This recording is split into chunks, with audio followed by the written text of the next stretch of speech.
A red flower grew at the doorstep. The neighbor quickly pulled it out and buried it. Red is forbidden in our village. Once red appears, the creature from the forest will come and kill everyone in the village. The village chief made a deal with the creature. Villagers can never enter the forest. For years, no one dared to break the rule. This young man snuck into the forest when no one was watching. He brought back a red flower. He had no idea this would bring disaster to the entire village. That night, the guard heard footsteps. He carefully lifted the wooden board. A creature in red flashed by.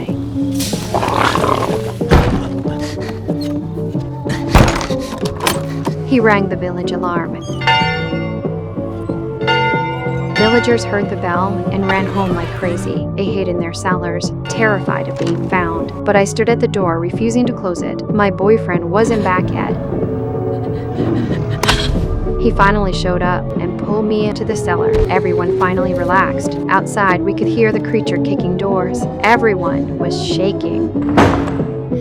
We spent the entire night in the cellar. The next morning, many doors were covered in red paint. The creature was clearly coming back. The chief called an emergency meeting. He held a feast and had villagers put on yellow robes. They threw prime pork onto the sacrifice stone outside the village, hoping to calm the creature's rage. A scream came in the deep night. Everyone rushed outside. Livestock lay dead on the grass. Everyone hurried back inside. Right then I walked outside. My boyfriend was waiting at the door. He said he'd watch over me all night to keep me safe. And that moment, I decided to marry him in a few days. We didn't know. Someone was watching us from the shadows. The next day, Jack knocked on my boyfriend's door. He pulled out a knife and stabbed him in the stomach. My boyfriend collapsed. I rushed to his house. He was dying. The village had poor medical care. No antibiotics at all. My boyfriend would just have to wait for death. I'm the chief's daughter. Save my boyfriend. I decided to ask my father to let me leave the village for medicine. No matter how my father tried to stop me, I insisted on going. My father couldn't bear to see me heartbroken. He finally agreed to break the rule. But before I left, my father took me to a remote storage shed.